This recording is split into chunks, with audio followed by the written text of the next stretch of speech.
San Jose is the heart of Silicon Valley, but its history of wireless communication goes back almost 100 years. In today's Urban Archaeology, Bill Schechner tells us about the world's first radio station right in the middle of downtown San Jose. Today, the building houses newspaper offices, but in 1909, the Knight Ridder building on San Fernando Street in San Jose was home to something groundbreaking, the world's first regularly scheduled radio broadcast. It was sent through the air by a 30-year-old inventor named Charles Herrold.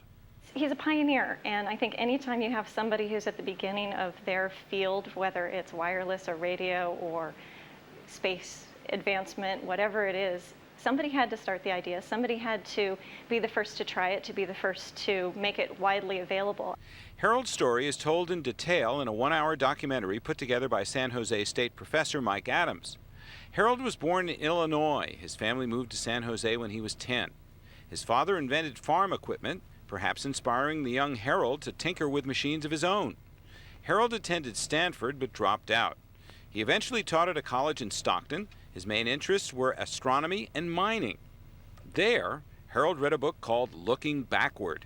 In it, the author described a society in the year 2000 where people listened to programming on wires used by the telephone industry.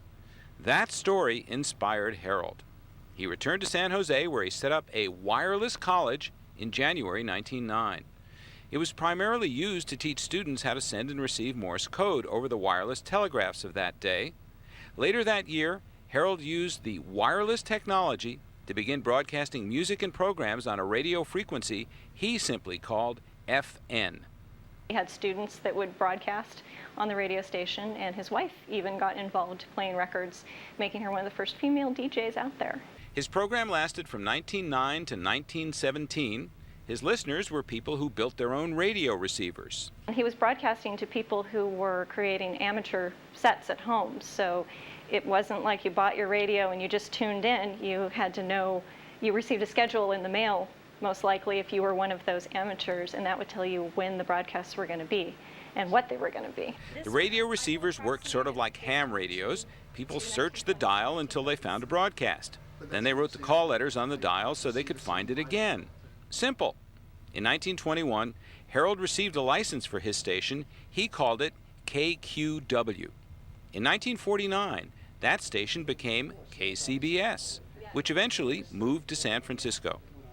The history of radio is stored in the warehouses of San Jose's museum, much of it courtesy of the Perham collection. Old microphones, turn-of-the-century receivers, even one of the first portable radios. Pretty hard to fit that in your shirt pocket.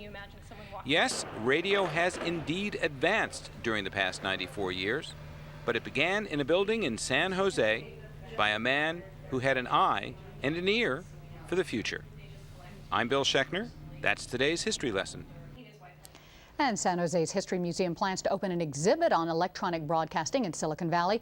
It'll debut in July of next year. It'll include, I'm sure, some of those radios, microphones, record players, and the very first answering machines.